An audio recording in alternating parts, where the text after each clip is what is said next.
हम किनके बारे में जानना सुनने के लिए यहाँ बैठे हैं और इन्होंने हमारे लिए क्या किया, इसलिए आज यहाँ आयोजन किया गया है। हम बलिराम जी को, अभिराज जी को और आपके तमाम टीम को, हम इस धरती को, सबको आप हृदय से हम बार बार सैल्यूट करते हैं, आभार व्यक्त करते हैं कि आपने ऐसा कार्यक्रम किया है। आप अपने समाज के लिए अपना समय, धन, हर कुछ तन मन धन से आप अपना त्याग दे रहे हैं, त्याग कर रहे हैं। पे बैक टू सोसाइटी बाबा साहब के संदेश को आप बखूबी निभा रहे हैं। आपको हृदय से हम सैल्यूट करते हैं। जरूर विचार करिएगा, शिक्षा दिवस के रूप में 3 जनवरी को माता सावित्रीबाई फूले का जन्म दिवस मनाइए और भी तमाम सारे हमारे महापुरुषों का जन्म जयंती समारोह मनाइए। घर घर में ऐसे आयोजन करिए। चर्चा अगर करनी है, हमारे समाज में एक बड़ा आश्चर्य लगता है हमको, ये सब नशा है। हमारे दिलीप भाई अभी चर्चा कर ही रहे थे ना, ये धर्म का नशा, आयोजन जगह जगह, गांव गांव, टोले मोहल्ले में क्या क्या चल रहा है, धार्मिक अनुष्ठान चंदा मांग मांग करके चल रहा है। और जो कहते हैं क्या लेकर आए हो, क्या लेकर जाए हो, वो चार्टर्ड 800 करोड़ रुपया के प्लेन पर उड़ रहे हैं।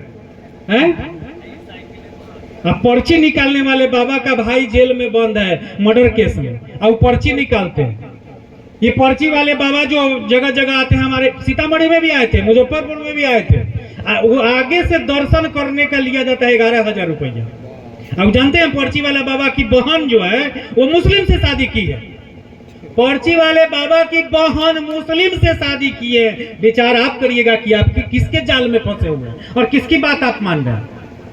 ये हिंदू राष्ट्र बनाने वाले लोग जो बात बात पर राष्ट्रवाद, हिंदुत्व की बात करते हैं, उनकी पार्टी में जितने बड़े लोग हैं, चाहे वो आरएसएस के बड़े लीडर हों, विश्व हिंदू परिषद के बड़े लीडर हों, भाजपा के बड़े लीडर हों, सबका दामाद मुसलमान है, सबका बहनोई मुसलमान है। और हमको आपको कहता है देखो देखो पाकिस्तान, देखो देखो मुसलमान। विचार आप करिएगा, हमको शिक्षा से वंचित करने के लिए धर्म का धंधा में धकेल रहा है।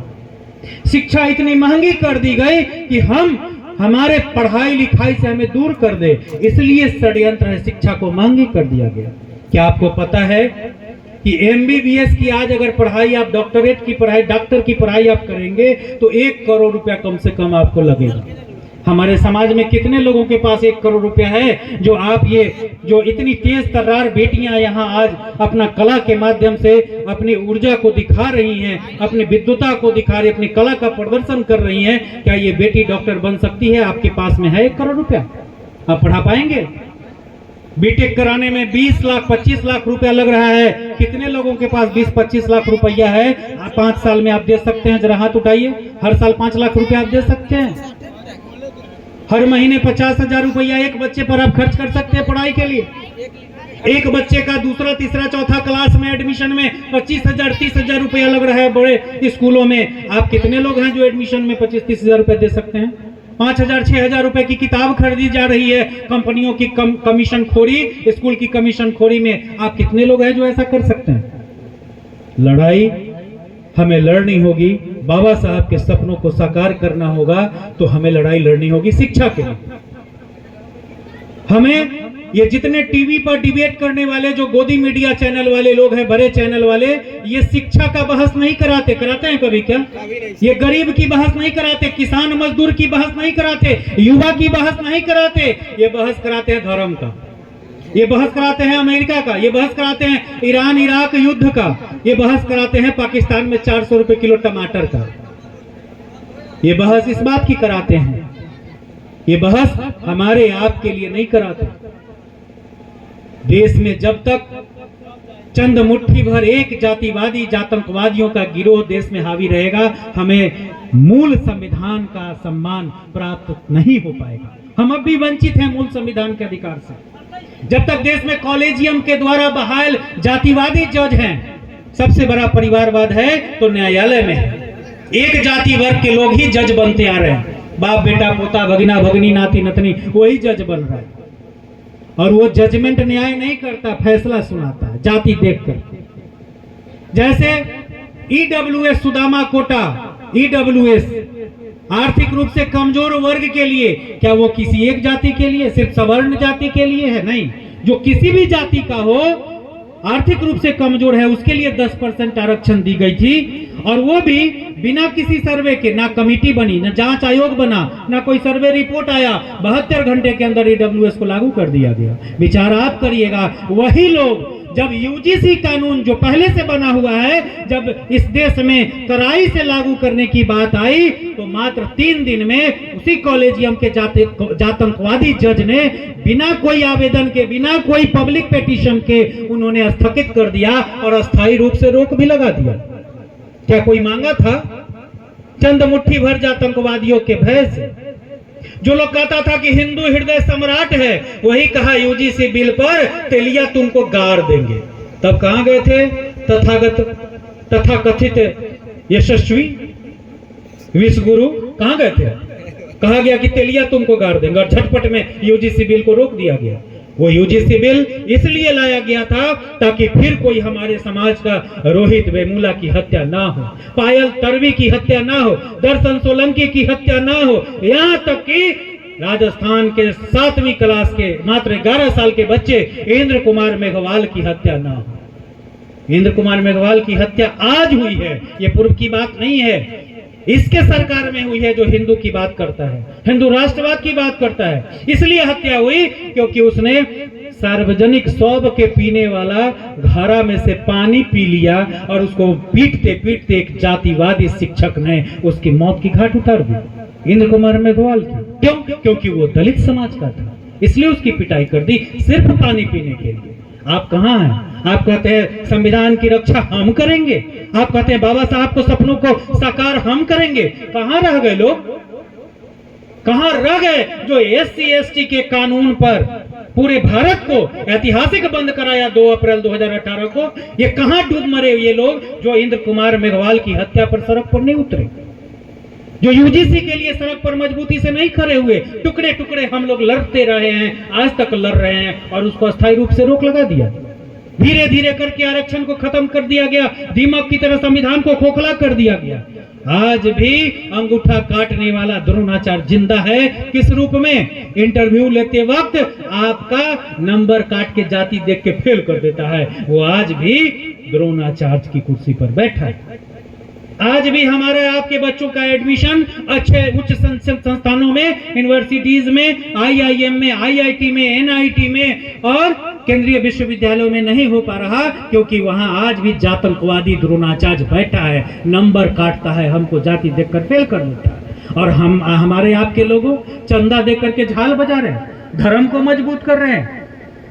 विचार आप करिएगा कि क्या हम सच में बाबा साहब का सम्मान कर रहे हैं? क्या हम सच में बाबा साहब के त्याग बलिदान के द्वारा प्राप्त किए हुए उस मार्ग पर चल रहे हैं? क्या हम सच में संविधान का सम्मान कर रहे हैं? क्या हम सच में उस संविधान के संवैधानिक मान सम्मान को कायम रखने के लिए अगली पीढ़ी, अपने बच्चों, अपने औलाद के लिए हम संघर्ष कर पा रहे हैं? याद रखिएगा, एक बार जंगल में आग लगी थी। मैं अपनी बात समाप्त कर रहा हूं इस छोटे से प्रसंग के साथ। जंगल में आग लगी थी, सारे पशु पक्षी जानवर भाग रहे थे। भागेगा ना? आग लगे तो भाग भी ना करेगा, भाग रहे थे सभी। एक छोटी सी गोरैया चिड़िया, कितनी छोटी होती है गोरैया? छोटी सी एकदम, इतनी सी बच्चा के मुट्ठी में आ जाए। गोरैया चिड़िया दूर तालाब जाती और वहां से चोंच में एक बूंद, कितना बूंद आएगा? एक ही बूंद ना आएगा, एक जग, एक गिलास भी नहीं आएगा, एक बूंद पानी लेकर वापस आती और उस जंगल के ऊपर से एक बूंद पानी गिरा देती। बार बार कर रही थी। तो कुछ जानवर, पशु पक्षी को बड़ा अजीब लगा, वे उसको रोके, सुनो सुनो सुनो सुनो सुनो सुनो, औकात है ये ना है, काम भारी है, सुन सुन सुन। गोरैया रुकी, चिड़िया रुकी। हाँ क्या? अरे इतना बड़ा भयानक आग लगी हुई है और तुम एक बूंद अपने चोंच के पानी से ये आग बुझाएगा? जानते हैं चिड़िया ने क्या जवाब दिया? गोरैया ने, खास करके बेटियां जरूर विचार करिएगा। हम बार बार आपको क्यों कर रहे हैं एक लाइन में वो भी बताएंगे। गोरैया ने जवाब दिया कि मैं बहुत छोटी हूं, मुझे पता है, मेरे चोंच में मात्र एक बूंद पानी है, ये भी मुझे पता है, ये भी मुझे पता है एक बूंद पानी से इतना भयानक आग नहीं बुझने वाली है। लेकिन मेरे दोस्त इतना याद रखना कि जब अभी वर्तमान देश में आग लगी हुई है, उस समय मैं आग बुझाने वालों में खड़ा था, आग लगाने वालों या डर के भागने वालों में मैं नहीं खड़ा था। इतिहास मुझे सम्मान देगा, तुम्हें नहीं देगा।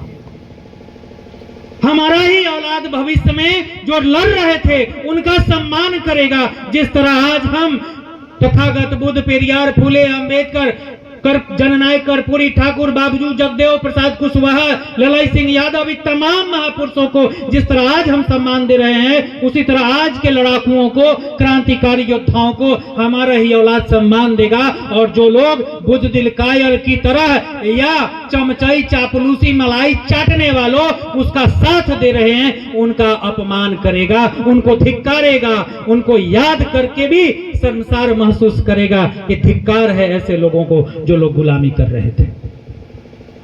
मेरे सम्मानित लोगों, हम बार बार माताएं बहनों को इसलिए आपको इंडिकेट कर रहे हैं, बार बार आपको इसलिए कहते हैं, जानते हैं क्यों? अंतिम बात खत्म कर रहा हूं। एक बात बताइए, एक शराबी पिता जो है, जो एक पिता शराब पीता है, गांजा भांग पता नहीं क्या क्या पीता है, क्या वो अपने बच्चों को कहता है कि बउआ रे तू पी? जरा हाथ उठा के कहिएगा। क्या अपने औलाद को जो खुद शराब पीता हो, नशा करता हो, चाहे किसी भी तरह का चरस, अफीम, गांजा भांग कुछ भी खाता पीता हो, क्या वो बाप अपने औलाद को, बेटा या बेटी को कहता है कि तू खाओ, तू पियो? कहता है? कहता है? नहीं कहता है। क्यों नहीं कहता? क्योंकि वो बाप का दर्द, वो अपना दर्द खुद महसूस करता है कि जिस तरह हम नशा करके बर्बाद हुए, पढ़े लिखे नहीं, पढ़े लिखे होते तो मजबूत बनते, पढ़ा लिखा बबुआ कलमिये में जान बा, इस जान को नहीं समझ पाए, कलम की ताकत को नहीं समझ पाए, हम नशा पान करके बर्बाद हो गए। लेकिन हमारा औलाद, हमारा बेटा बेटी नशा पान न करे, वो पढ़े, विद्यालय जाए, शिक्षालय जाए, बाबा साहब के मार्ग पर चलकर मजबूत बने। एक शराबी पिता भी ऐसा चाहता है ना। लेकिन एक माँ, जरा विचार करिएगा, इसलिए आपको बार बार कह रहे थे माताएं बहनें बेटियां, लेकिन एक माँ जो शराब, चरस, गांजा, अफीम से भी बड़ा, नहीं कहते धर्म का नशा अफीम से भी ज्यादा खतरनाक है, उस माँ को धर्म का नशा है। क्या नशा है? सूत उठ के घंटी बजाना, मंगलवारी, बीफेवारी, 16 सोमवारी करना, डलिया लेके चली माई, चली दीदिया, हे दीदिया चली ना पूजे, चली ना खोइछा भरे, केकर खोइछा भरे, केकर पूजे, कौन देवी देवता के? वो सबसे ज्यादा अंधविश्वासी पाखंडी माँ है। वो चरस, अफीम, शराब से भी ज्यादा खतरनाक है। इसलिए खतरनाक है क्योंकि वो अपने औलाद को, बेटी हो या बेटा, उसको भी डलिया पकड़वा देती है, उसको भी कहते हैं इन्हें हुमाद कर ना, इन्हें गोर लाग ना, इन्हें गोबर माटी पर माथा पटक ना, तोरा बड़ा आशीर्वाद मिलता हूँ। दिलीप भाई कह न रहे थे कि मकुरदाना अचरी में बांध के ले आती है कि बउआ रे खा ले, बड़ा कल्याण होते, एक चमत्कार हो, बिना पढ़ले का MA BA PhD पास करते, नौकरियों कलेक्टर साहब बिना पढ़ले कईगो बन गया। हे माताएं बहनें बेटियां, मैं इसलिए आपको बार बार कह रहा हूं कि एक शराबी पिता से ज्यादा खतरनाक वो अंधविश्वासी माँ है जो अपनी औलाद को उस अफीम से भी खतरनाक धर्म के धंधे में, अंधविश्वास पाखंड में धकेलती, इसलिए वो ज्यादा खतरनाक है। इसलिए हे माँ, अगर चर्चा करनी है तो भीम चर्चा करिए, बुद्ध चर्चा करिए, फूले चर्चा करिए, जगदेव प्रसाद की चर्चा करिए, जननायक कर्पूरी ठाकुर की चर्चा करिए, यादव समाज के लोगों ललाई सिंह यादव की चर्चा करिए, RL चंदापुरी की चर्चा करिए। आप चर्चा करना चाहते हैं तो अपने महापुरुषों की चर्चा करिए। संत कबीर दास जी महाराज की चर्चा करिए, कबीर चर्चा करिए, रविदास चर्चा करिए। चर्चा करना है तो अपने असली भगवान ऐसे महापुरुषों की चर्चा करिए जिन्होंने हमें ताकत दी है, शक्ति दी है, सम्मानजनक जीवन जीने में। ऐसे महापुरुषों की चर्चा करिए। हमारी माताएं बहनें उठती हैं, अब पता नहीं, मैंने हमको तो लगता है हर सप्ताह टोले मोहल्ले में कहीं ना कहीं माइक लगा के टोल बैठ जाएगी ग्रुप में, जागो जागो जगा दो जगा दो। हे दीदिया चली ना, जगा दो जगा दो जागो जागो में ये कौन चर्चा है भाई? आप समझ रहे होगा मैं किसकी चर्चा कर रहा हूँ। जागो जागो जगा दो जगा दो। जहां तक मेरी आवाज जा रही है, जब तक आप पथरवा को जगाते रहिएगा, आपका औलाद अनपढ़ नालायक बनता रहेगा और बुढ़ापा में संपत्ति के लिए, धन दौलत के लिए, बंटवारा के लिए लाठी डंडा गाली गलौज मारता रहेगा।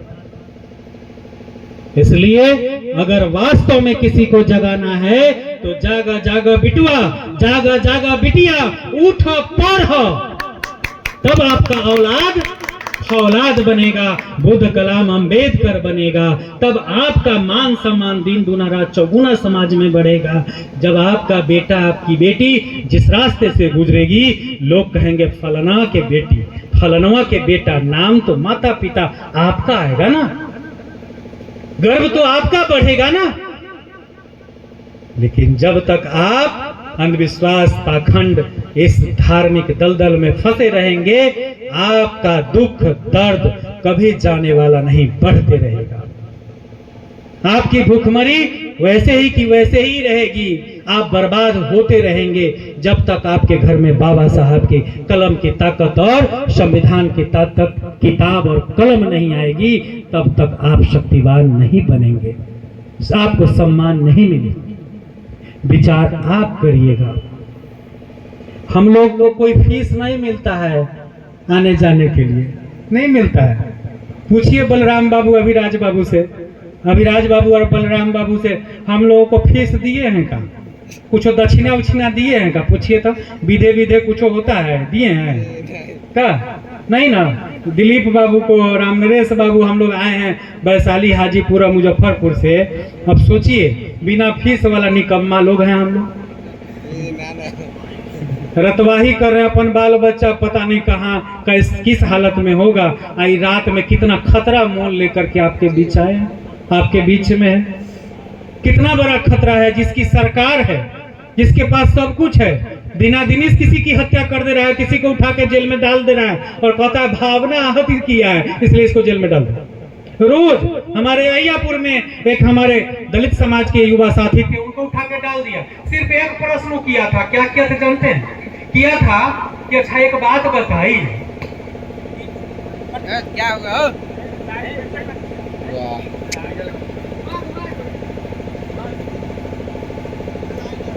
दीजिए लाइन दीजिए, क्या माने लाइट पे इसलिए हेलो लाइन आगे चल जाए। कोई धन्यवाद। जानते हैं क्या किया? वो पूछा कि अच्छा एक बात बताइए, ये वाला नहीं बचता है भाई, जो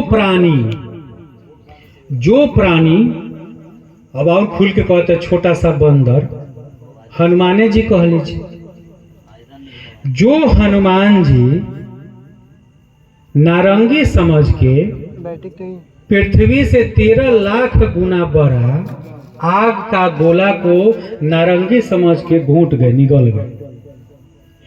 बैसाख के महीना में आजकल 2 घंटा 1 घंटा धूप में आप खड़ा रहना मुश्किल है। जो कितना दूर है, करोड़ों किलोमीटर दूर है। देखिए हमारे भाई लोग जानते हैं, उस धूप में खड़ा होना मुश्किल है, भागते हैं पेड़ की तरफ, छांव की तरफ। उसको नारंगी समझ के वो हनुमान जी घोट गए। यही बात वो बेचारा पूछा था कि तो जो इतना बड़ा सूर्य आग के गोला को नारंगी समझ के घोट गए, ना पेट जला ना मुंह जला, इतना गो मुंह कैसे हो गया, इतना गो पेट कैसे हो गया, न जला। लेकिन लंका जलाने के समय पूंछ का आग बुझाने में मुहवा कैसे झोंकर गया, इतने सवाल था। कि जो सूर्य को खाने में जिसका मुंह न जला, वो पूंछ को आग बुझाने में मुंह कैसे जल गया। इतने सवाल पूछा था। विचार आप करिएगा, अहियापुर थाना का लोग, पुलिस वाले उसको अरेस्ट करके जेल भेज दिए, कहे कि ये धार्मिक भावना को आहत कर रहा है, ये धर्म के खिलाफ बोल रहा है, और उसको जेल भेज दिए। हम लोग फिर लग भीग करके बाबा साहब के संविधान की ताकत की बदौलत मात्र 3 दिन में बेल कराकर माला पहना के बाहर निकालते। और उसी तरह से हमारे बीच एक ऐसे महापुरुष बैठे हुए हैं, बड़े भाई दिलीप कुमार यादव जी। हम लोग इन्हें प्यार से, सम्मान से पेरियार कहते हैं, वैशाली का, बिहार का पेरियार कहते हैं। ये दिलीप भाई भी इसी तरह से एक सवाल किए थे, तो इनका भी उठा करके इनको जेल में डाल दिया, इनको नौकरी से बर्खास्त कर दिया।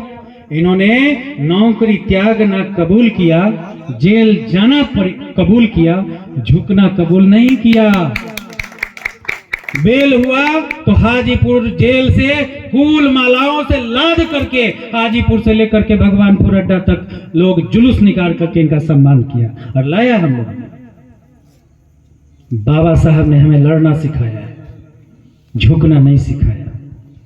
आज आप सबने इतनी गंभीरता के साथ, धैर्य पूर्वक, तत्परता के साथ आप बाबा साहब को सुन रहे हैं। इसी से अंदाजा लग रहा है कि आप बाबा के कितने बड़े दीवाने हैं, बाबा की अहमियत को जानने वाले हैं। यहाँ बैठे लोग सिर्फ जय भीम करने वाले लोग नहीं हैं, बल्कि जय भीम के महत्व को जानने वाले लोग हैं।